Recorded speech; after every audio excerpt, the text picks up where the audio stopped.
বিসমিল্লাহির রহমানির রহিম। সুপ্রিয় দশম শ্রেণীর শিক্ষার্থী, বর্ণমালা স্কুলের অনলাইন ক্লাস থেকে আমি শুভেচ্ছা জানাচ্ছি মোহাম্মদ এজাহারুল হক মুন্সি। আমরাও নিয়মতান্ত্রিকভাবে আজকের রবিবার দিন আমাদের গণিতের একটা ক্লাস আছে তোমাদের সাথে, এবং ক্লাসটি আমি সচরাচর জ্যামিতি এবং পরিমিতিতেই করে থাকি। আজকের একটা অধ্যায় হচ্ছে 16.1, এটা তোমাদের সিলেবাসভুক্ত একটি অধ্যায়। আমরা এই সিলেবাস থেকে একটি গুরুত্বপূর্ণ সমস্যা এখানে লিখেছি, এটা সমাধান করব, কিন্তু তার আগে এই সমস্ত সমস্যার সমাধানগুলো করার জন্য যে সমস্ত ফান্ডামেন্টাল জিনিসগুলির প্রয়োজন তার উপর একটু আলোকপাত করে নিচ্ছি। স্টুডেন্ট, আমরা দেখলাম একটা সমকোণী ত্রিভুজের কথা প্রশ্নে বলা আছে। সমকোণী ত্রিভুজটার কনসেপশন আমাদের আগে থেকেই তোমাদের জানা থাকার কথা, যেহেতু তোমরা ক্লাস 10-এ পড়ো। এরকম একটি ত্রিভুজ নামকরণ যদি হচ্ছে PQR দিয়ে, এই কোণটি কিন্তু একটা রেখার উপর একটা রেখার লম্বালম্বি বা দণ্ডায়মান হওয়ার কারণে এই কোণটি কিন্তু 90 ডিগ্রি। 90 ডিগ্রি কোণের উল্টা দিকের যে বাহুটা, এটাকে কিন্তু আমরা অতিভুজ বলি।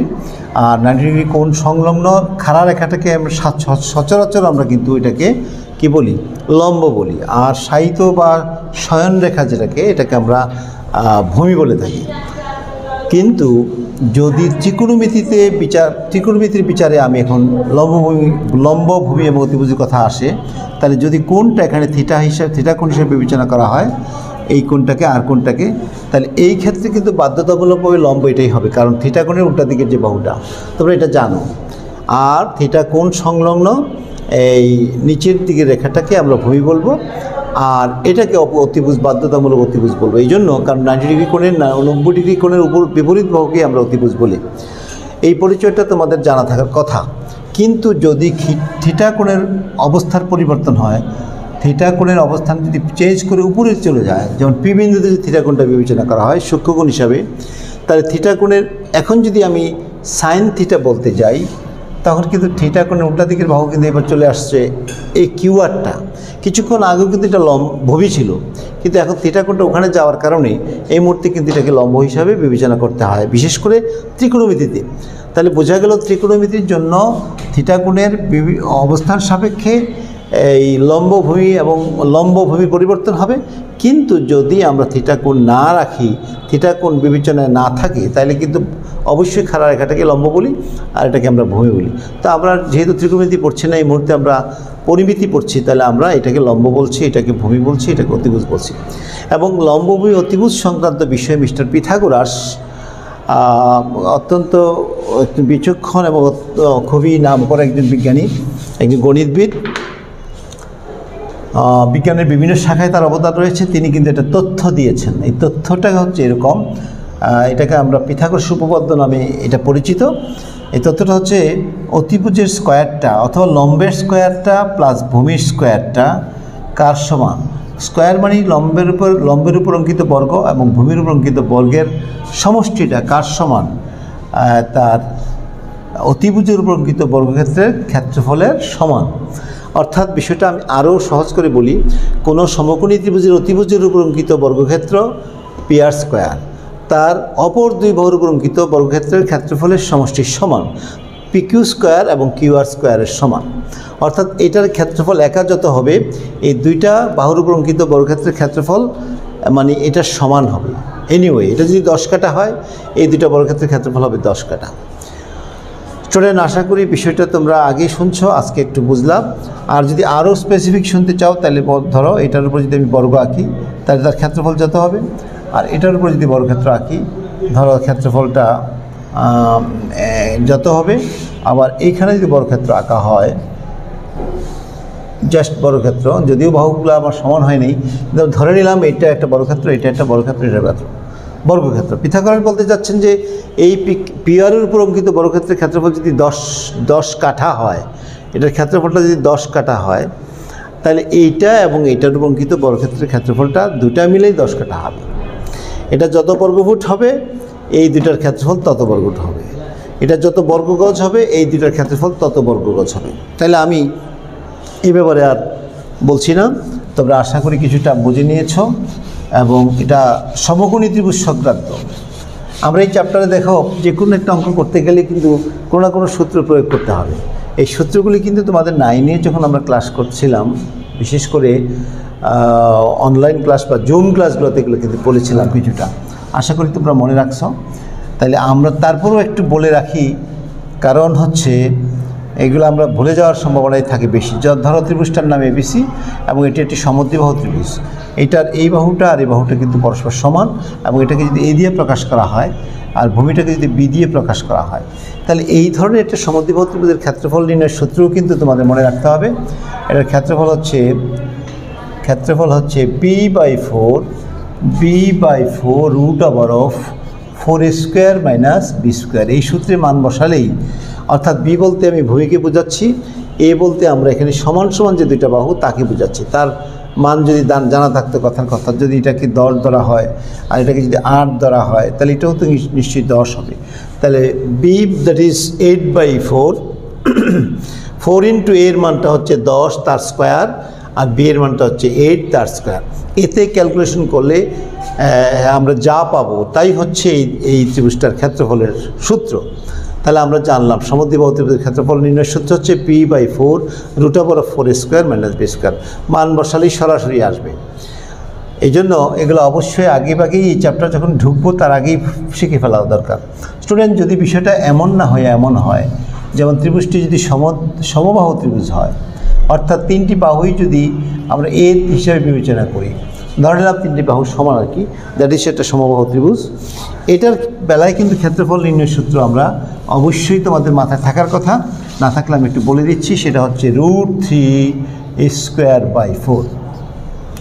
স্টুডেন্ট, এটা হচ্ছে সমবাহু ত্রিভুজের ক্ষেত্রফল নির্ণয়ের সূত্র।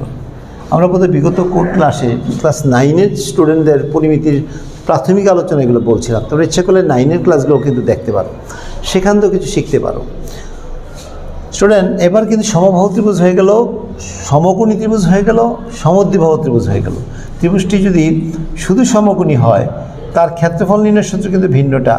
দ্যাট ইজ, এটাকে যদি লম্ব হিসাবে বিবেচনা করি, এটা যদি ভূমি হয়, এটার নামকরণ যদি আবার আগের মতো এবিসি দেওয়া হয়, তাহলে এখন তার ক্ষেত্রফল নির্ণয়ের সূত্র হচ্ছে কি জানো? হাফ ইন্টু তার ভূমি ইন্টু তার উচ্চতা। ভূমি হচ্ছে বিসি, উচ্চতা হচ্ছে এসি। এটাকে যদি এইচ দিয়ে প্রকাশ করা হয় আর ভূমিটাকে যদি বি দিয়ে প্রকাশ করা হয়, তাহলে এটার ক্ষেত্রফল হবে half into BH, half into B into H, that is half into BH.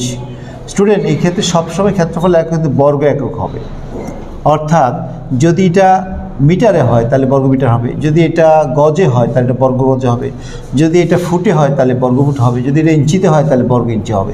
অর্থাৎ ক্ষেত্রফলের একক যে বর্গ একক তা কিন্তু আমাদের মনে রাখতে হবে। স্টুডেন্ট, আমরা কিন্তু সমকোণী ত্রিভুজের ক্ষেত্রফল, এবার সমদ্বিবাহু ত্রিভুজের ক্ষেত্রফল কিছুক্ষণ আগে, আর সমবাহু ত্রিভুজের ক্ষেত্রফল বোর্ডে লেখা আছে। আরেকটা বলছিলাম বিষমবাহু ত্রিভুজ। বিষমবাহু ত্রিভুজটা হলো কীরকম?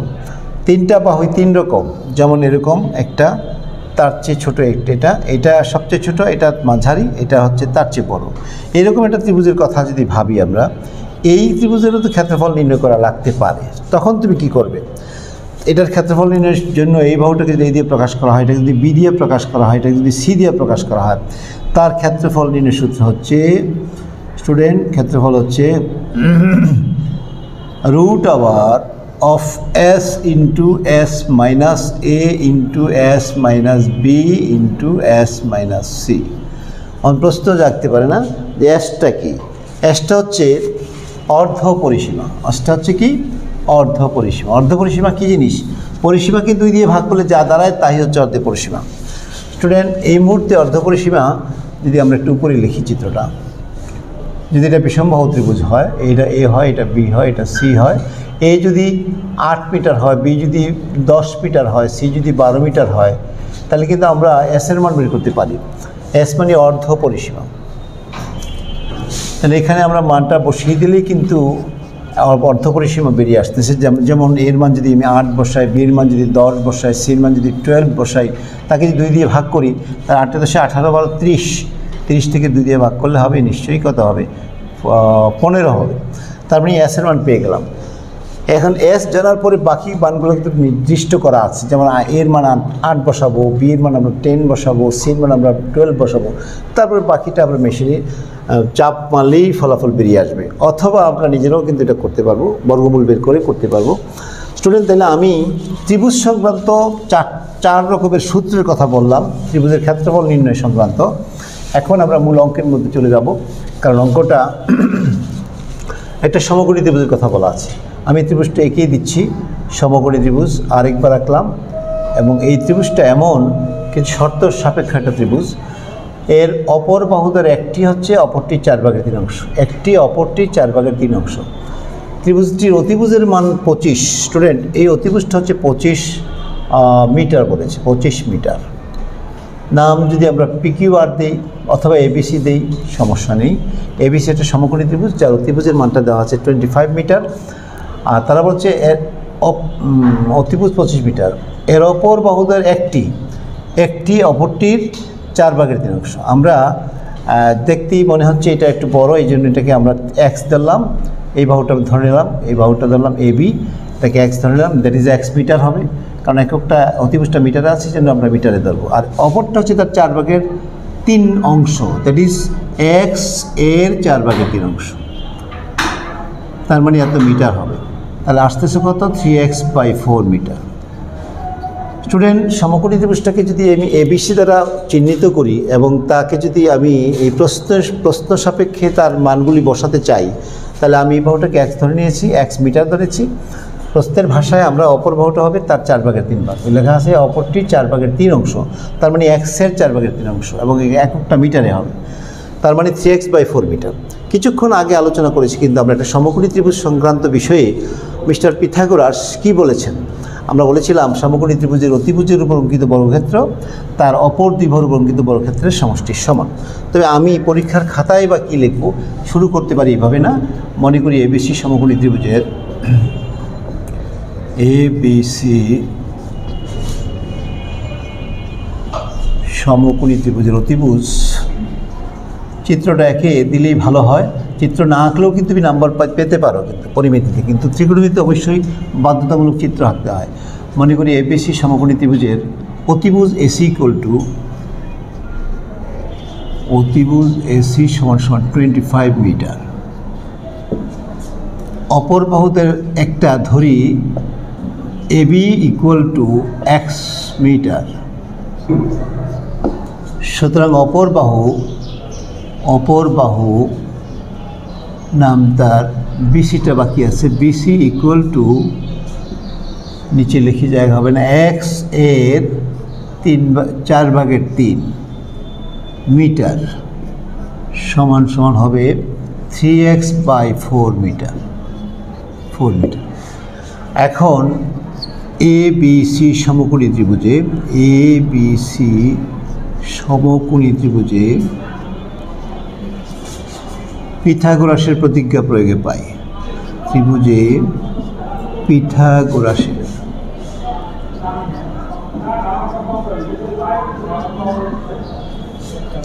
পিথাগোরাসের উপপাদ্য প্রয়োগে পাই। আমার কাছে বলেছে বাহু দুটি দৈর্ঘ্য নির্ণয় করতে। বাহু দুটি দৈর্ঘ্য নির্ণয় করা মানে X বের হলে অবশ্যই এটা বেরিয়ে যাবে। উপপাদ্য প্রয়োগে পাই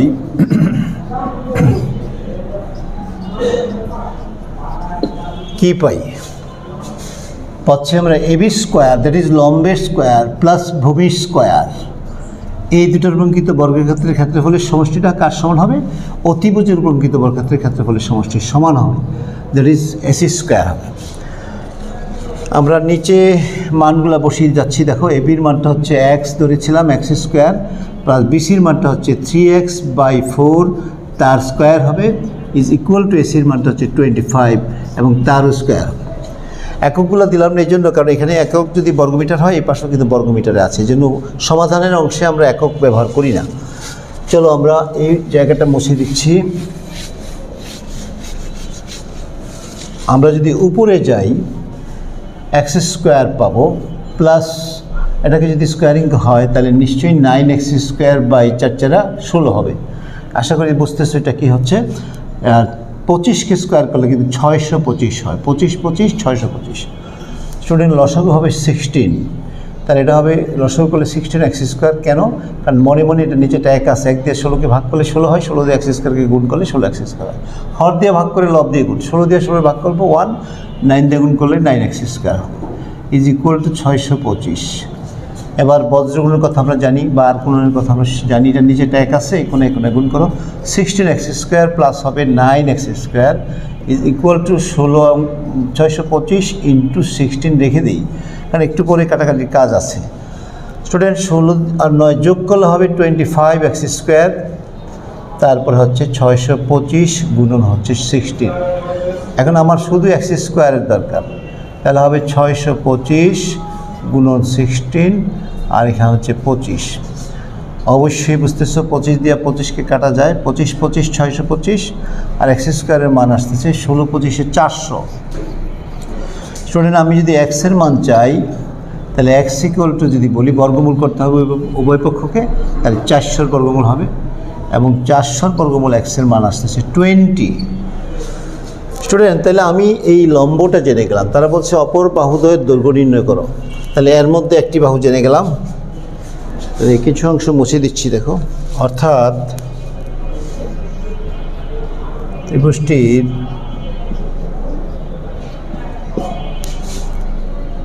একটি বাহু AB সমান পেয়েছি আমরা 20 মিটার। সুতরাং ত্রিভুজটির অপর বাহু নিশ্চয়ই এটা BCটা আছে বাকি, অতএব বাহু BC সমান হবে 3x/4 মিটার ছিল, কিন্তু ইতিপূর্বে আমরা 3 × x এর মানটা পেয়েছি 20/4 তো আছেই, 4 দিয়ে কাটাকাটি করলাম 3 5 15 হলো এত মিটার। তাহলে আমরা উত্তরটা গুছিয়ে গেছি, কি লিখতে পারি? উত্তর অপর বাহুদ্বয়ের দৈর্ঘ্য যথাক্রমে 15 মিটার এবং 20 মিটার। উত্তর অপর বাহুদ্বয়ের দৈর্ঘ্য 15 মিটার এবং 20 মিটার। শিক্ষার্থীরা আমরা খুব লম্বা সময় দিচ্ছি না আজকে, যেহেতু 16.1 প্রাথমিক কিছু আলোচনা করেছিলাম আর একটি মাত্র অঙ্কের সমাধান করলাম। তোমরা যদি বাকি অঙ্কগুলো করতে চাও তাহলে আমরা যে জিনিসগুলো আলোচনা করলাম এই সূত্রগুলি পারো, দেখবে যে পরের কয়েকটা অঙ্কই তোমরা সূত্রদের ব্যবহার করেই নিজেরাই করতে পারবে। তা আমি আশা করব তোমরা এখানে যে অঙ্কগুলি সূত্র প্রয়োগ করে করা সম্ভব এগুলো বাসায় অনুসরণ করবে। আগামী ক্লাসে আমরা বাকি অঙ্কগুলোর খুব গুরুত্বপূর্ণ অঙ্কগুলোই করাতে চেষ্টা করব। সে পর্যন্ত তোমরা ভালো থাকবা। আল্লাহ হাফেজ।